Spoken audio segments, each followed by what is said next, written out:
Hello, everyone. I just wanted to talk a bit about how I got back into art after 20 years. So basically, what happened was, I'll tell you a bit more about this in a bit, but I was studying A-level art before I go into the story. I'll just say a bit how I got out of art before I got back into it again. So I was doing my A-level art class, and this one particular tutor, he came up to me one session and we were drawing these large-scale drawings, and it was nothing ginormous. It was about, let's say, about 3 foot by about 1 foot. So it's quite a big piece of paper for drawing. And I was drawing a scene from my bedroom at home as a big doorway. So it's kind of quite a narrow vertical piece, and it had a door frame, and then inside it had a bedroom, like a depiction of a teenage boy's bedroom, which I was at the time. And he came up to me and he said, "Stephen, you just can't draw large scale." And those words just really, really pissed me off. And I ended up dropping out of his class. It just really, really annoyed me. And in some respects, I wish I proved him wrong at the time, but I just stopped art altogether. I didn't really draw much, paint anything at all for years. And then in one fateful day, this was in 2019, I was reading this post by Thomas J. Bevan, who's here on Substack. I'll read this bit out. So this is a section from the post. It said, ask yourself these questions,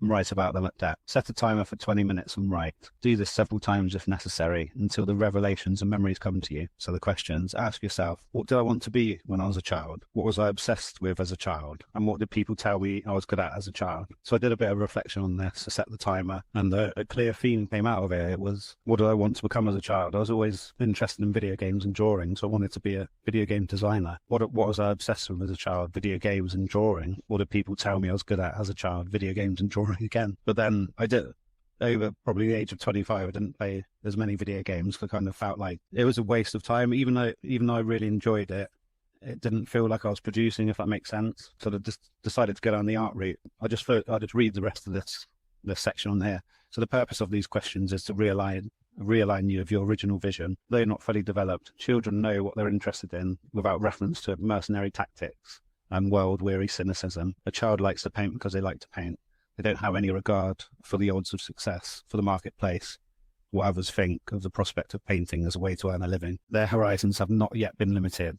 They can see clear blue sky beyond the rim of the crop bucket. So true. So many adults believe that it's not possible to make an art career.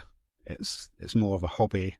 That's the way a lot of people see it. So yeah, a bit about how this inkling kind of, not how it come about, but how I was as a child prior to this all happening in my A-levels. So this example here, I found this recently. I found it in the attic from some press clippings my mum kept. So at the age of 11, I won this competition where you had to draw an environmentally friendly cartoon, basically the Earthworm cartoon quiz. And this is the thing about what Thomas was saying about this childhood innocence, if you like, where you just do the thing. You don't think about selling it or making a career out of it. You just do it. And with this Earthworm quiz, I remember it was in English.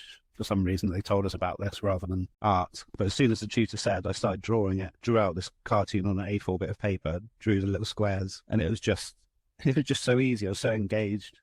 Not saying it was an amazingly drawn, but it was a nice little cartoon strip, and I entered it. And then I ended up winning. I can't remember if I won the whole thing, but it says the year 7 pupils winning entry is picked from over 2,000. And I got a load of books for the school, and I remember winning a load of recycled paper. And if you remember, recycled paper back in like 1993 was not what it was now. It was like this really grey, kind of not very good quality stuff. And it was all lined books as well, so I didn't really make use of the prize as much as I could. But the whole point is that I got stuck into this and I wasn't concerned about winning the prize or anything like that. It was just having fun with it. And this drawing was one of the inklings I had as a child that I didn't plan doing. I just started doing it from obviously we draw at school when we're an infant, and at nursery school we just draw little pictures and stuff. And then from the age of 4 I started getting more into it, and I was drawing. I love looking at nature books. They were so relaxing, flicking through, looking at different animals and copying them onto paper. And then, like I said, drawing video game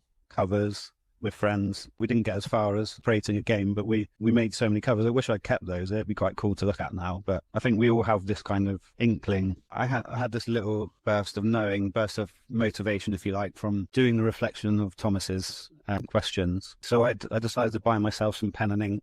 So I got, the ink you kind of dip in, you get like a stylus type thing, you dip it into a pot of ink. I remember using that at school and I really enjoyed it. So for nostalgia purposes, I try and connect with how I was as a kid. I bought this ink, some new A5 paper and a little stylus thing to dip in it. And then I started drawing my dog. So I got some photos of my dog, drew different scenarios, and it was quite tough at first. Even though I enjoyed it, I had a lot of negative thoughts in my head. I was thinking, oh, this is rubbish, thinking that all the time as I was drawing.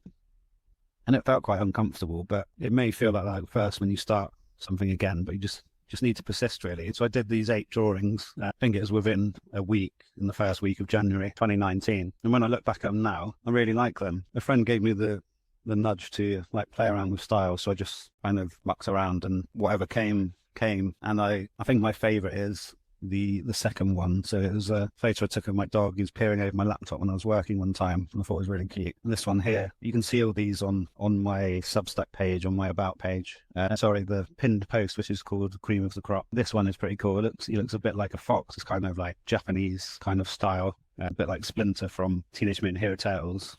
He's obviously a rat. But yeah, this was the big starting point of how I got back into art. And then I'll tell more about this another time, but you just need to get started. It doesn't matter what the outcome is.